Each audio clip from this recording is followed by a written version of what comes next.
সিরাজগঞ্জের শাহজাদপুরে কায়েমপুর ইউনিয়নের স্বরূপপুর গ্রামে অবৈধ ইটভাটার বিষাক্ত আগুনে ৯৭ জন কৃষকের জমির ধান পুড়িয়ে দেওয়ার অভিযোগ উঠেছে এজিএন ভাটার মালিক হাজি মনির বিরুদ্ধে। এই আগুনে ৯টি স্কিমের ১৯২ বিঘা জমির ধান নষ্ট হয়ে গেছে। এতে এলাকার প্রায় ১০০ জন কৃষকের ১ কোটি টাকার ক্ষতি হয়েছে। সোমবার রাতে হঠাৎ ভাটার চিমনি দিয়ে বের হওয়া আগুনে পুড়ে গেছে কৃষকের ২০০ বিঘা জমির ধান। এই বিষয়ে উপজেলা নির্বাহী কর্মকর্তা মোহাম্মদ কামরুজ্জামান জানান, তদন্ত করে প্রয়োজনীয় আইনি ব্যবস্থা নেওয়া হবে।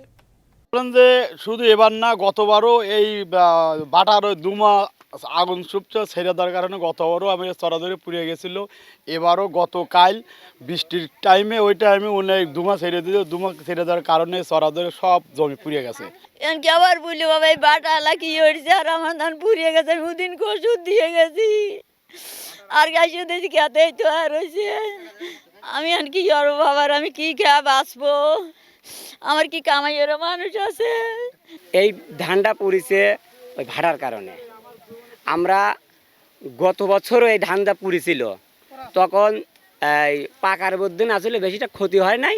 এখন আমরা কিছু অত মনে করছিলাম না, কিন্তু এবার যে ধানটা পুড়িছে কেবল ফুলে কেবল সই হয়েছে, দুধের পার পুড়িছে, আমরা কিছুই পাবো না।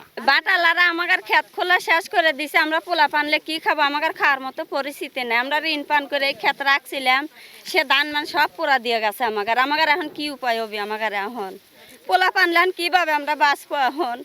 আমিও ইতিমধ্যে শুনেছি যে একটা ইট ভাটার দেওয়ার কারণে কিছু কৃষক ক্ষতিগ্রস্ত হয়েছে। এটা আমাদের দৃষ্টিগোচর হয়েছে। ইতিমধ্যে আমরা কৃষি অফিসারকে আহ্বায়ক করে একটা আমরা কমিটি গঠন করছি। যদি কমিটির মাধ্যমে যদি প্রমাণিত হয় যে ইট ভাটার কারণে এটা ধানগুলো নষ্ট হয়েছে, তাহলে আমরা সেই ইট ভাটার বিরুদ্ধে বিধি মোতাবেক ব্যবস্থা গ্রহণ করবো। ইতিমধ্যে আমরা পরিবেশ অধিদপ্তরকে অবহিত করছি যেন তারা এই ব্যাপারে ব্যবস্থা গ্রহণ করে।